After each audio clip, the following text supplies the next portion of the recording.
All right, hello, my name is Mr. Whyzguy. Thanks for stopping by. I'm going to be doing something different. If you're used to my content, normally I do more political things, but I kind of have a little thing with this guy. He just put out a video. His name is CJKonwstech, and he was talking about the Z Fold 5 that came out, and he just put out a video 6 hours ago about how he was wrong about the Z Fold 5, but in his previous videos, he actually made a let's see. Let's go back. He made a previous Z Fold 5 video, and he was basically saying how, all right, so 2 weeks ago, this is him. Thank you. We're gonna watch this video. Coming out to unpack. Today we have for you the Galaxy. We're gonna watch this a little bit. It's literally a Z Fold 4. No, it's not. This is not the Galaxy Z Fold 4. What's new? Snapdragon 8 Gen 2. What else? Well, we gave you I know he's just trolling, but like the same outer display, the same inner display, the same. Okay, it's the same phone. compared to the 4, yes, technically, but not to the 3, which is what I'm using right now. Z Fold 3. I like the 3. The 3 is nice, but inner screen's kind of busted. That's why I want to switch to the 5. But basically, I mean, his opinion is that he likes the aspect ratio of the pixel fold, which honestly I can't say he's wrong. Like it's a bigger screen. Everyone like when it comes to which fold you like, that's more preference. So I'm not gonna like bash him on that. But the thing that really, like, I wasn't gonna make a video on this until I saw the video of him saying that he was wrong about the Z Fold 5, and this one kind of just goes through with him talking about like how the let's see.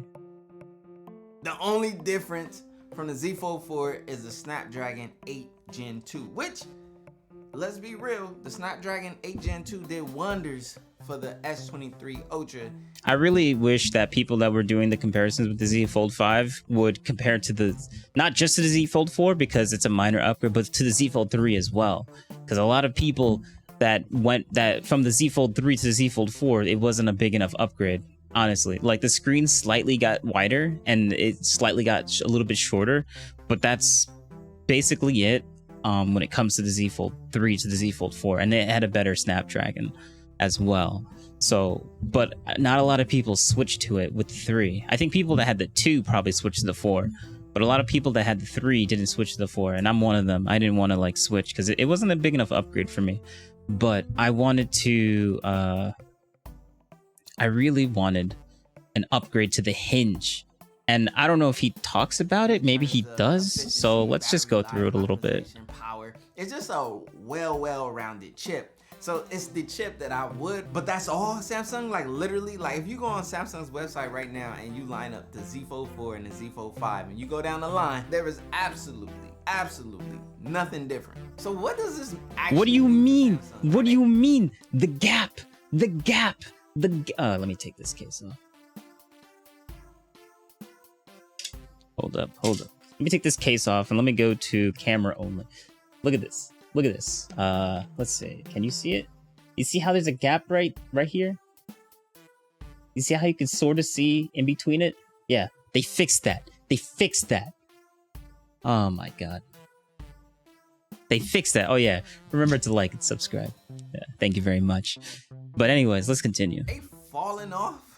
This is not the same Samsung that we're typical of knowing, and I know that their earnings call as of lately hasn't been the best. All right, I don't care too much about this. I'm just gonna speed through it because I don't really want to like get copyrighted.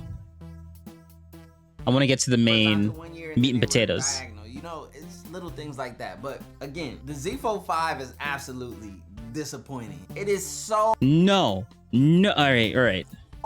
So underwhelming that it's disappointing at this. Compared to the Z Fold 4, yes. But to the 3, it's a pretty decent upgrade. The chip is like what, 70% more efficient. Like it's almost double the performance of the Z Fold 3. That is a big jump. And the screen size is also, well, it's the same as the 4. But since I still have the 3, we're also getting a screen upgrade to it as well.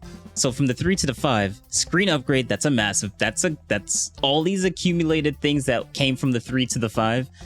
It's just a really good upgrade.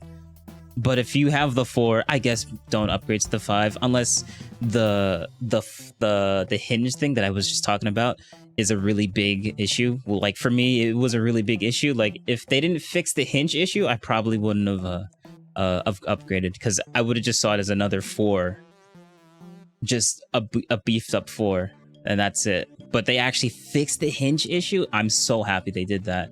And they rounded out, they flattened the edges, which is what I really liked about the 4. And I was really hesitant, like close to like maybe getting it because of the flat edges, but it wasn't enough. So, but this is enough.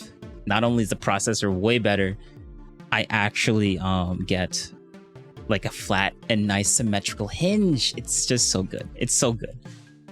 But let's continue. Let's hear what he has to say, though. At this point, I just gotta keep it a buck. Now, but honestly, I think he's just saying this because he likes the Pixel Fold a lot more than the Z Fold, than the candy bar form factor of the Z Fold 5. Z Fold, well, the Samsung foldables, and I like the candy bar version because like my hands, you can use it one-handed, easy, get from left to right.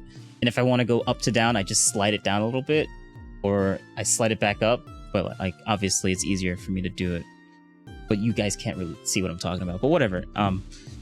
Let's just continue. Besides it being the exact same phone as the Z Fold 4, like literally, I could hold this up in the thumbnail and you wouldn't know. Which I probably will do. I do not think that this is the best fold design. I think the best foldable design, as far as the larger fold, not the flip. Yeah, he likes the Pixel, and I can't bash him for that. That's just a disagreement we have. But that's cool.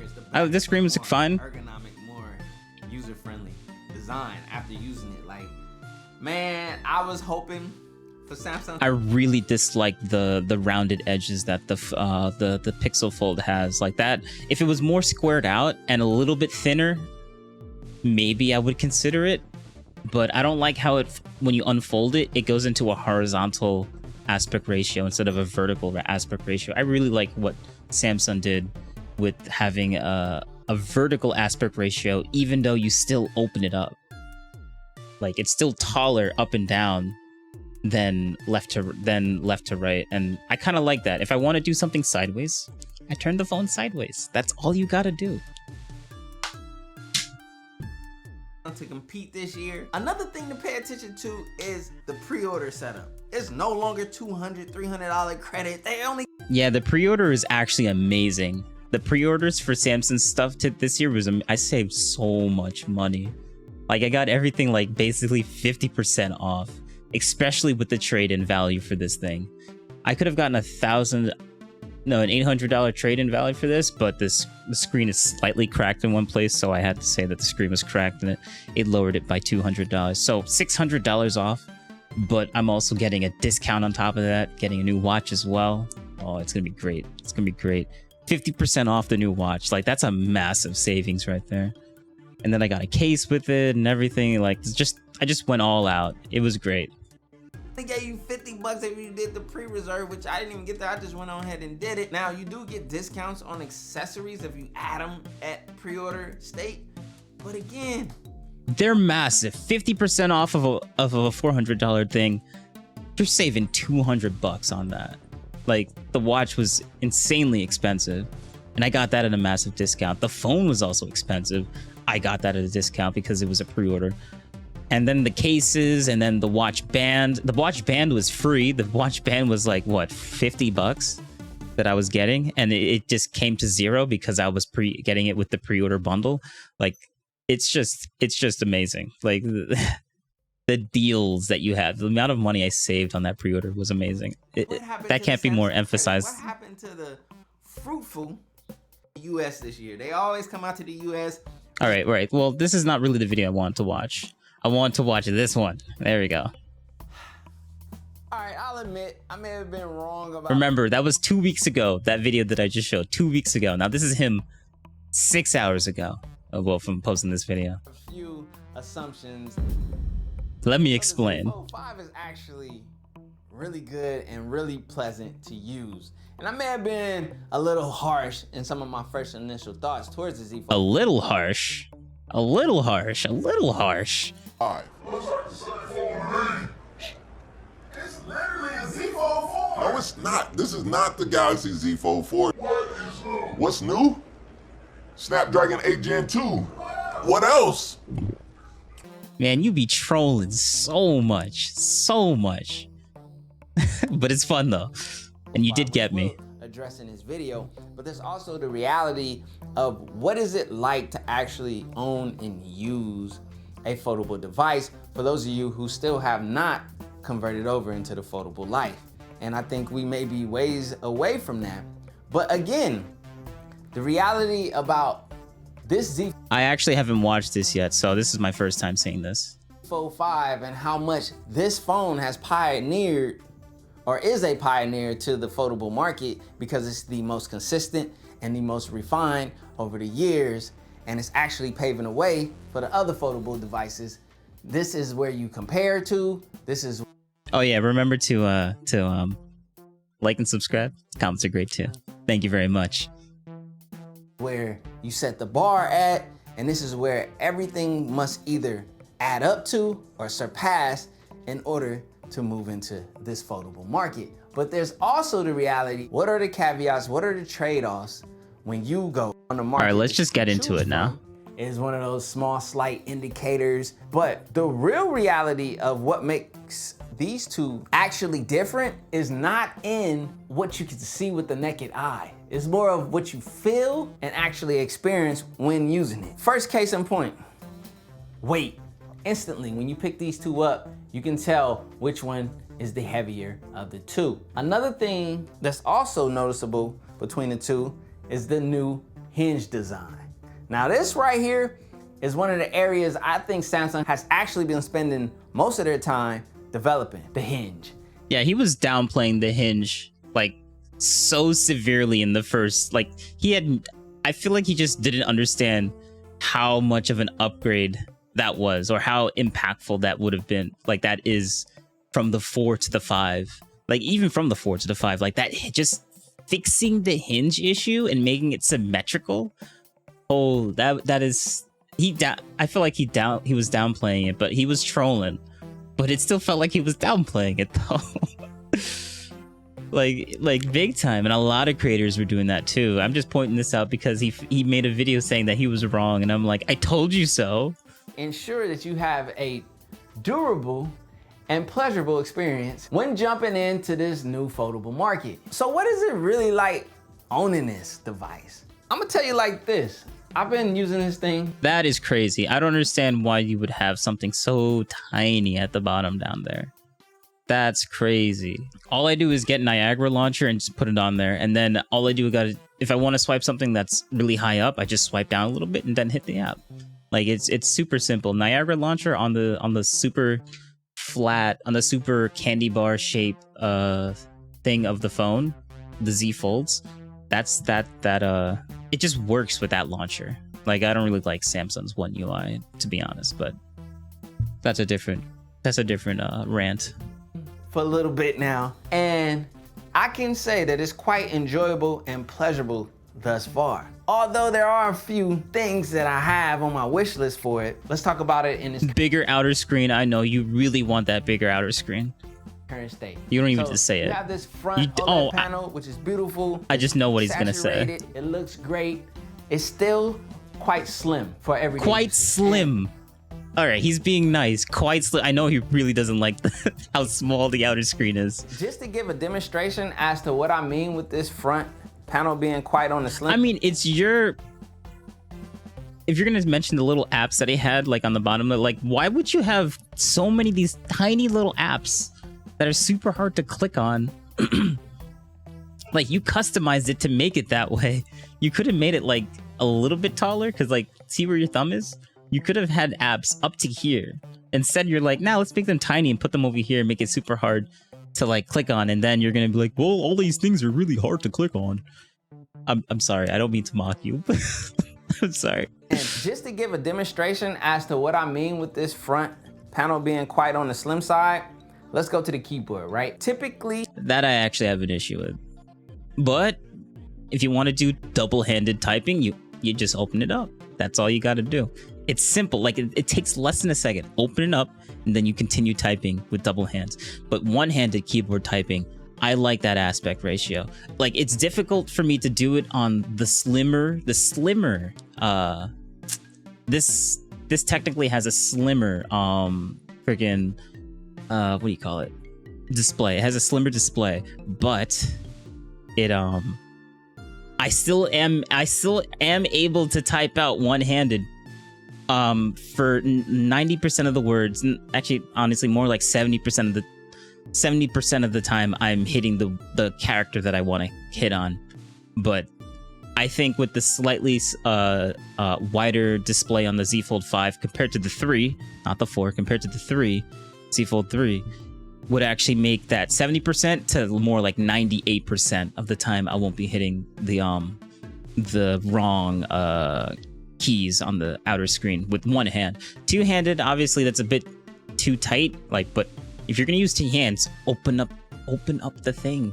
If you're gonna use two hands to type, you might as well open it up and start typing. Like I don't understand how that's just like it just takes like less than a second. It takes half a second to open it up and start typing. Half a second. Come on now. It's not a big deal. how I use this device when typing, or prefer to use this device when typing. There we go. Unfolded. And honestly, that's how Samsung is intended for you to use this device, is unfolded. It's Oh yeah, all right, okay, yep, 100%. He literally took the words out of my mouth. Tablet that folds down into a compact, usable. Like, I like this creator. I'm not trying to bash on him, if anyone's gonna think that.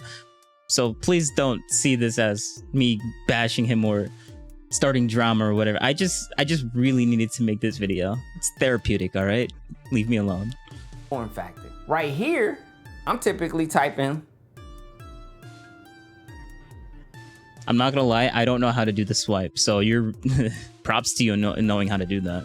Like this, right? Now, let me reopen the same thing and type the same thing. I actually wrote it wrong the first time, but here we go. I'm typically typing. No lie, typing for me is a struggle on this slim display. Yeah, it is for me too. This. Exactly. All right, so let's say if I tap back on tutor, where it thought I said tutor, which wasn't right. Let me try to correct it. Typing. Okay, there we go. So I'm more prone to errors in my messaging and typing on this more slimmer, compact form factor. This is the area where I want the panel to become wider. This is why everyone loves the Pixel Fold, is because from this screen with your— The thing is though, when are you ever gonna open up the thing? If it's like, I feel like one-handed mode is when you cleave it closed and two-handed mode is when you open it up.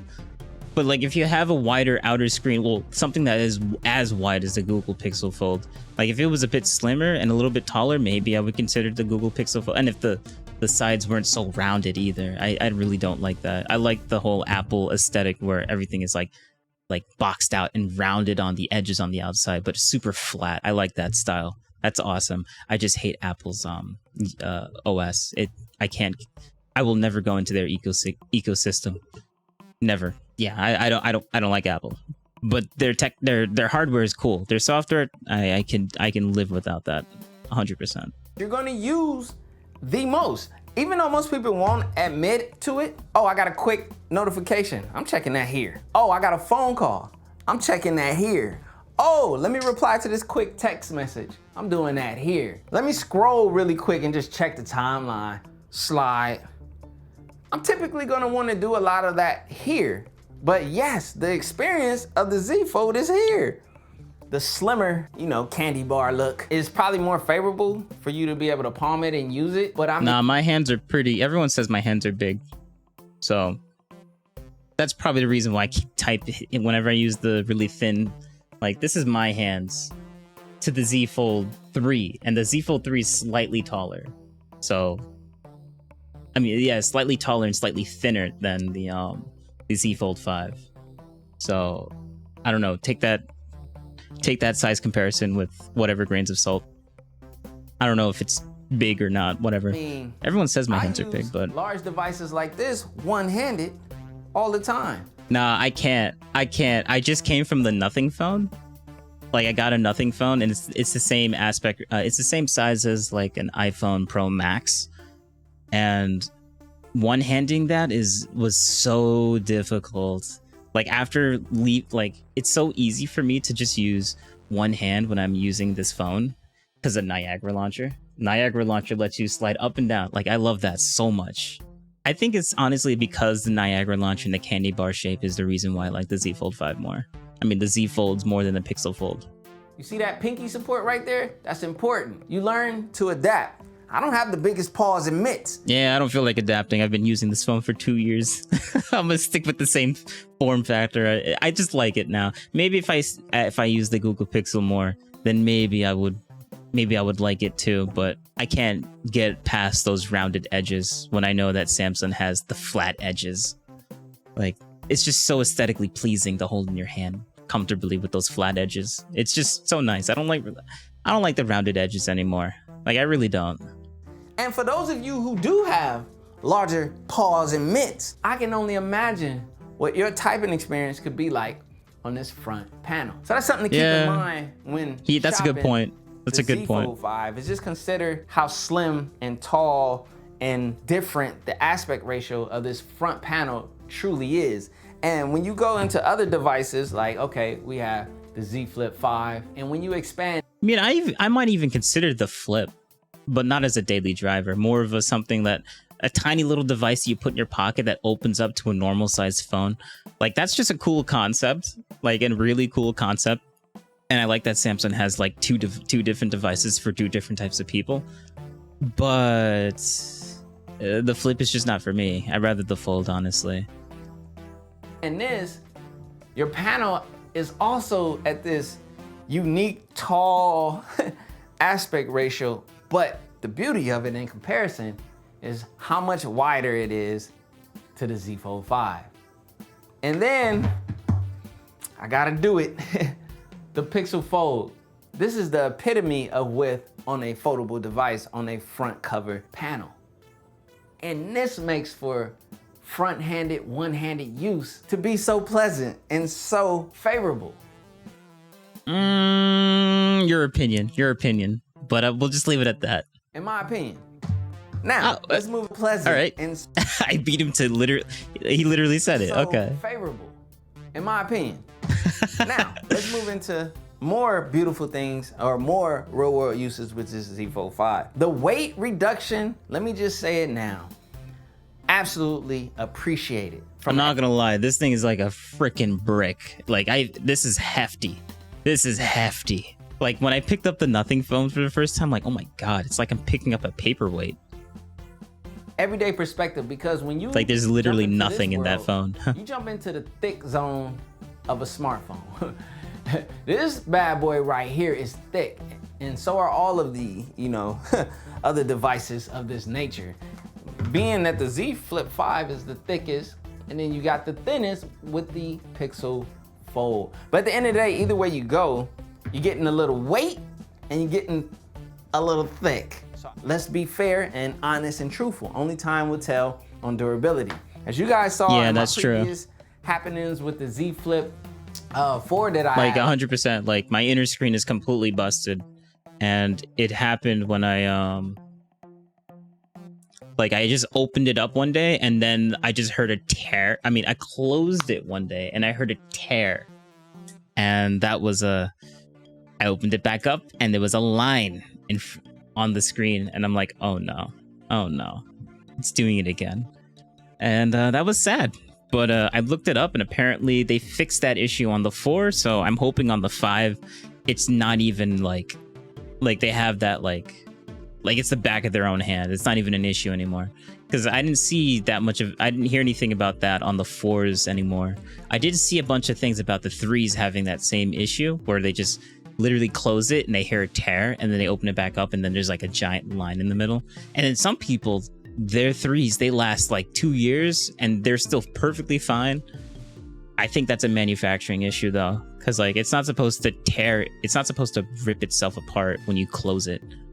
but I think that's because of the water drop, the non-flex hinge, because it's such a tight tolerance and it needs to stay that tight tolerance all the time. I think it's a design flaw, honestly.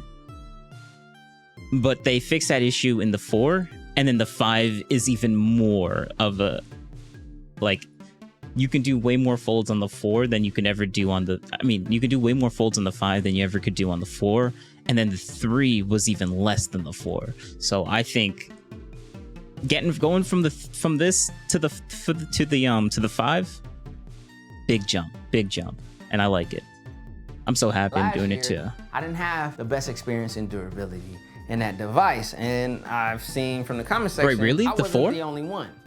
But this hinge, at least the feel of it so far, gives me a lot more confidence. Wait, was he talking about the 4? Because I know the 3 was an issue, but I didn't think the 4 had that issue either.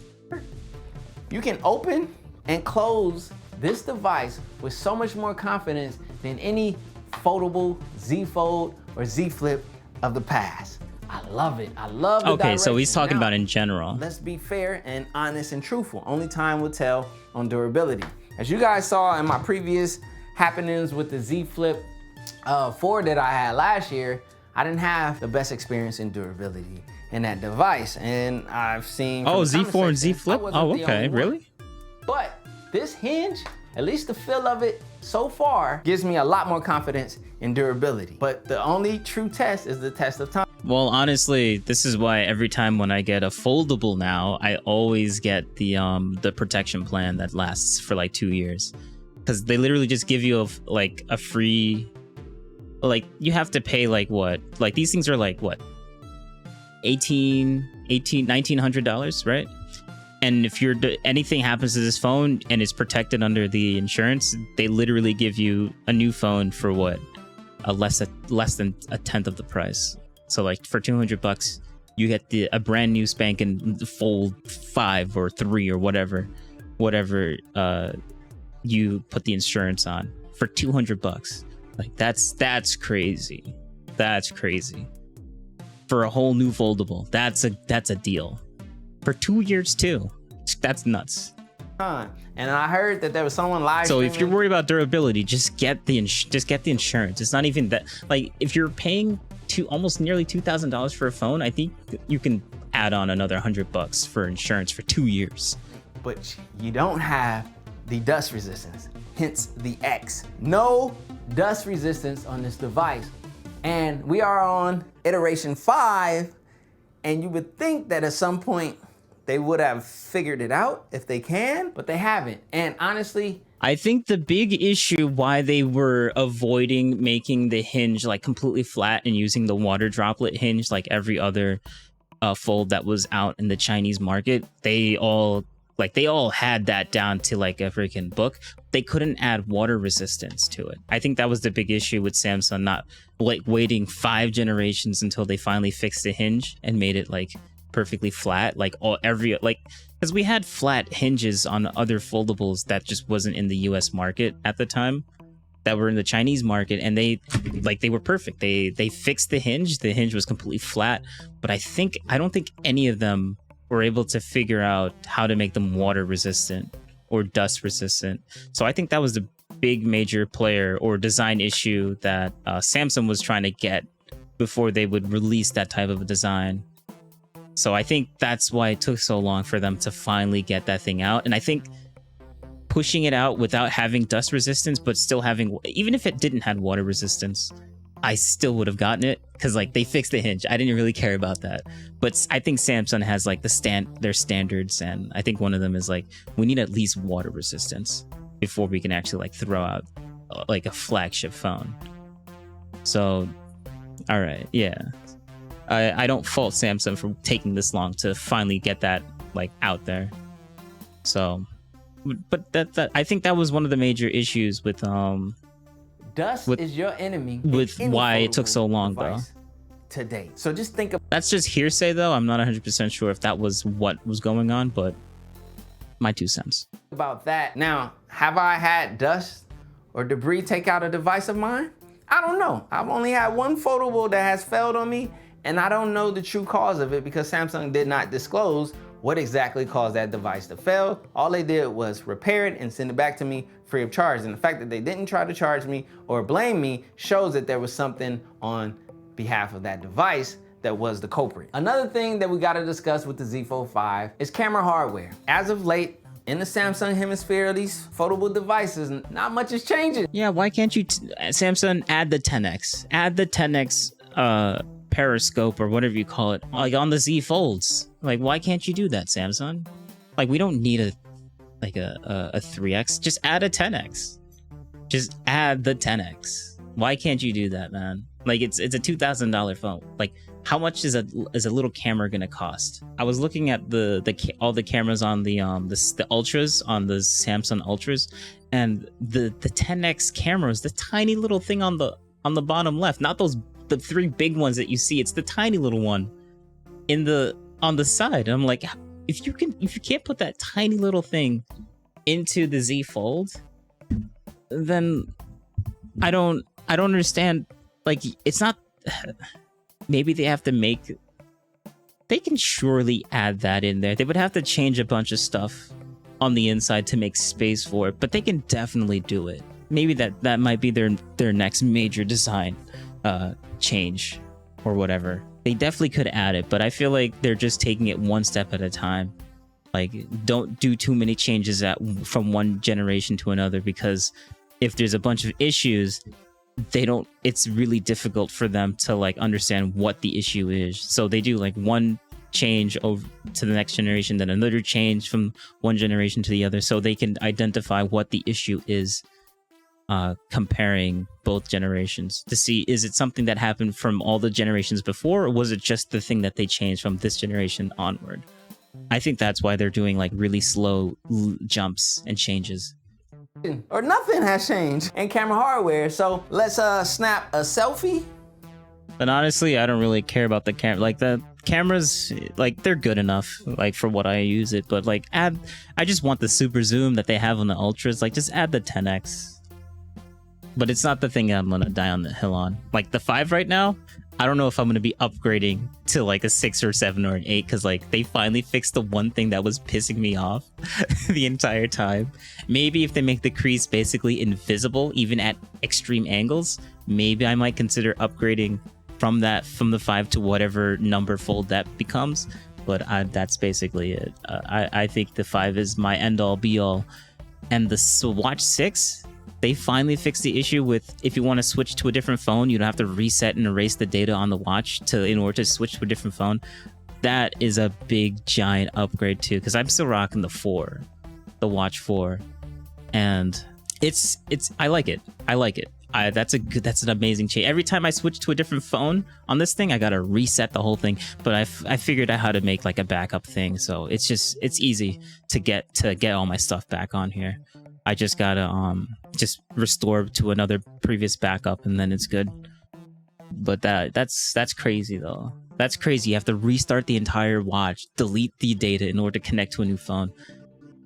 I don't know any other watch that has that same problem. Like, I feel like that's a Samsung specific thing. 2 angles, one with a light and no backlight, one with a backlight and light. The one true love of a foldable device when it comes to taking photos of oneself is this mode right here. Where is it? Where I flip it around, you open it, and then you tap on this. So cover screen. Then you tap on this. This right here is the biggest plus side to a foldable device when snapping photos of oneself. So I'm gonna get a photo right here. Yeah, I don't really tap photos of myself, so this is like, I don't really care too much about this, so I'm gonna skip past this part. Like, if you really want to see it, watch his video. I don't want to like just take all of his stuff. Like, Samsung and their cameras. And yes, I'm gonna say it, my skin tones. Why wouldn't I want my photo to look like me? I don't really care about the whole skin tone thing. Mostly because I don't take selfies of myself, but I don't see that as a big deal, so I'm just gonna skip over it. Now, we gotta get into another controversial topic with controversial, and that is battery. Oh, battery. All right. Battery's the exact same. It's the exact same battery size as in the 3. I know that, but there's a massive big but in this one.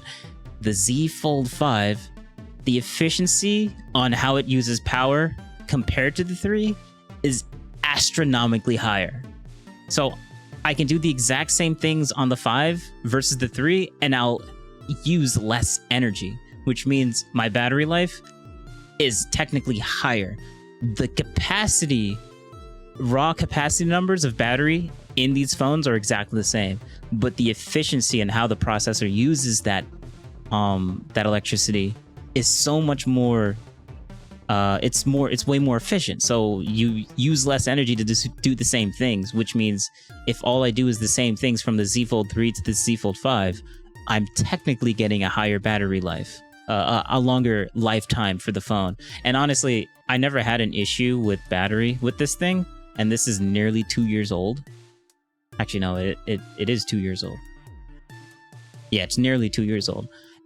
And I'm also, since this is a battery that's been used for nearly 2 years, the capacity has obviously drained just a little bit, and getting a new phone is going to obviously increase the maximum capacity back to its default capacity, because battery degradation over using a battery over and over again, the charging cycle and all that nerdy stuff about batteries and how they degrade over time. That doesn't exist on a new Fold 5. Just telling you that's another plus in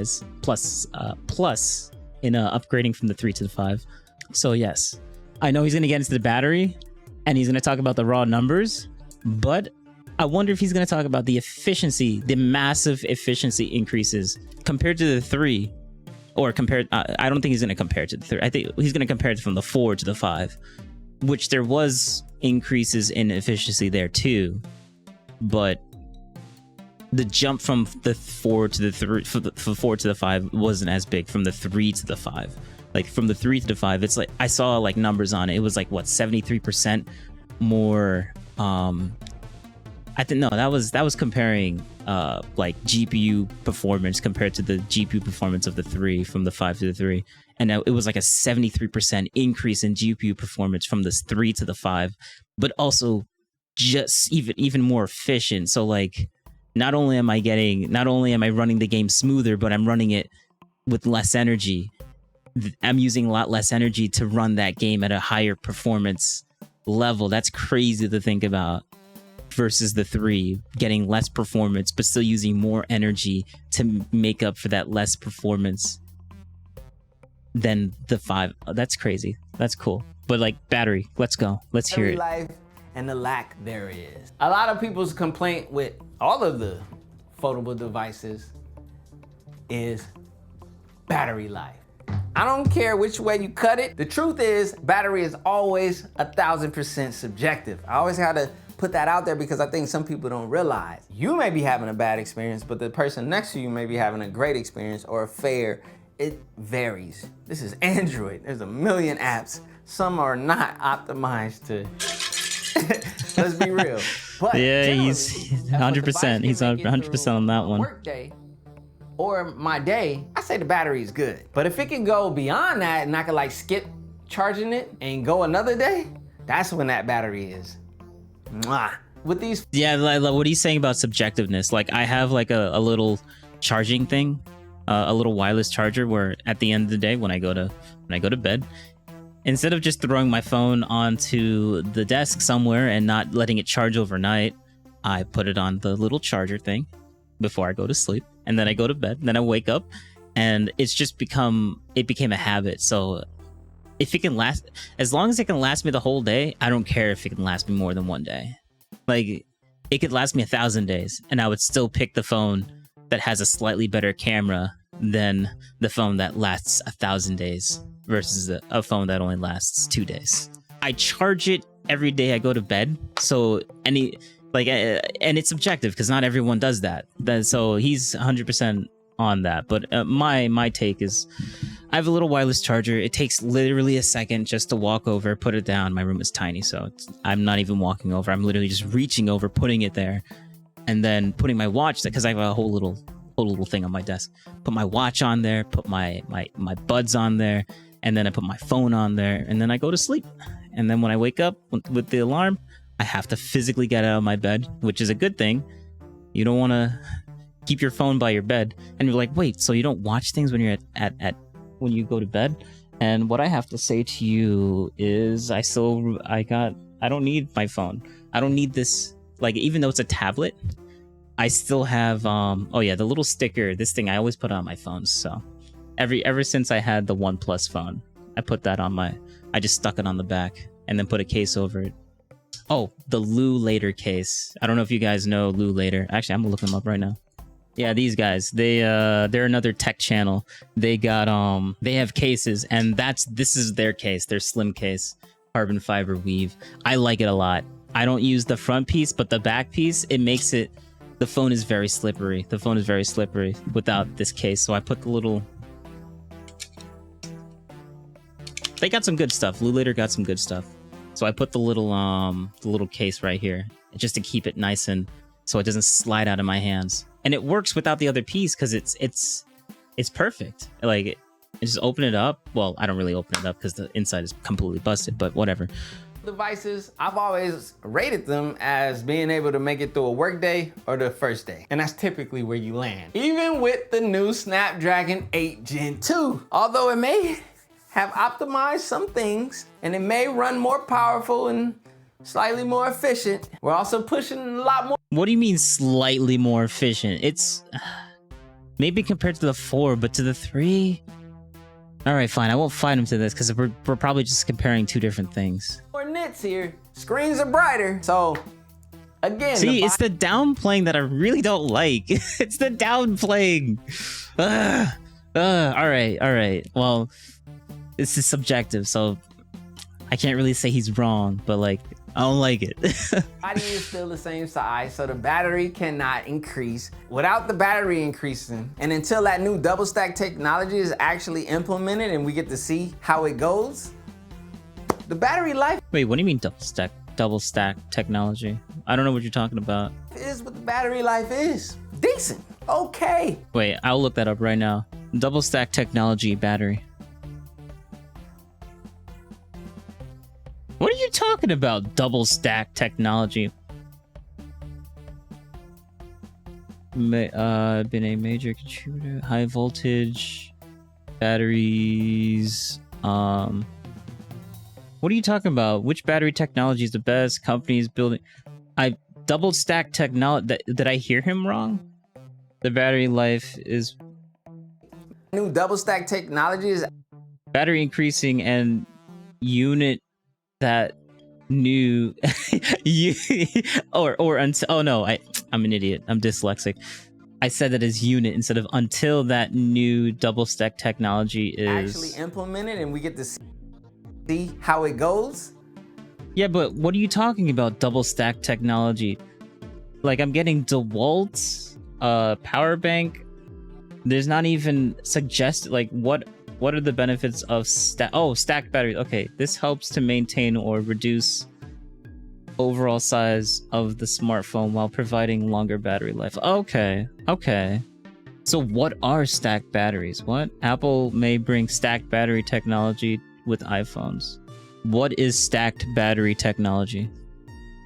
According to India Today, as the name suggests, stacked battery technology involves vertically stacking multiple battery layers on top of each other.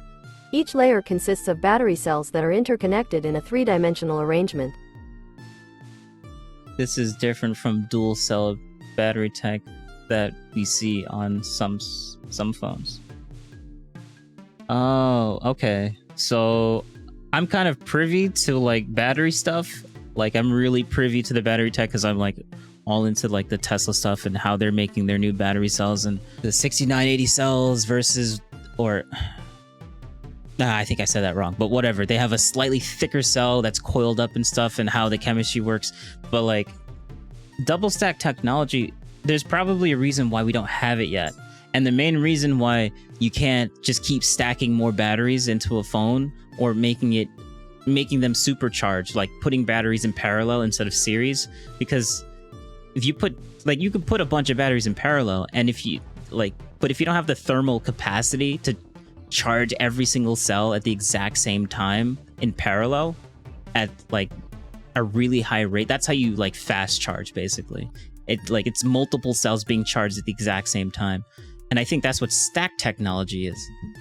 But what we're doing right now, but that also increases a lot of heat. Like the faster you charge something, the more heat it makes, and you have to like either beef up the cooling system, which ultimately makes the phone bigger, or you just don't supercharge them. And it's probably more expensive to have stacked batteries. So if you have stacked batteries in your phone and you don't have the thermal capacity to actually dissipate all the excess heat for how the batteries will be being charged or being discharged, then there's no point in having stacked batteries in your phone just to increase the capacity if you can't even if you're gonna make the phone's gonna be bigger by adding more heat like dissipators. Like I think you at that point you would have to have either change the chemistry up to where like it's more efficient at producing energy, or having energy leave the battery and then being used in the phone instead of being wasted as heat.